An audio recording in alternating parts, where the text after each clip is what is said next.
Hi guys, welcome to How to Solutions YouTube channel. In today's video, I'm going to show you how you can delete recently played on Spotify. Before getting into this video, must subscribe to our YouTube channel and click on the bell icon. So the first step you need to do is to open Spotify and log in into your account. Okay, so once you complete that step, you simply need to, you can see that Spotify, and here you can see that recently played, and here you can see all your recently played. And if you click on that, you simply need to click on three dots. So here you can see that there is no option to delete, and here you can see that there is no option here, or click on here. So you can see that, so you are unable to delete recently played on Spotify. Previously there was an option, but now you are unable to delete your recently played on Spotify.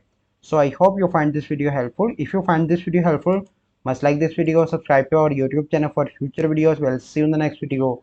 Thank you. Have a good day.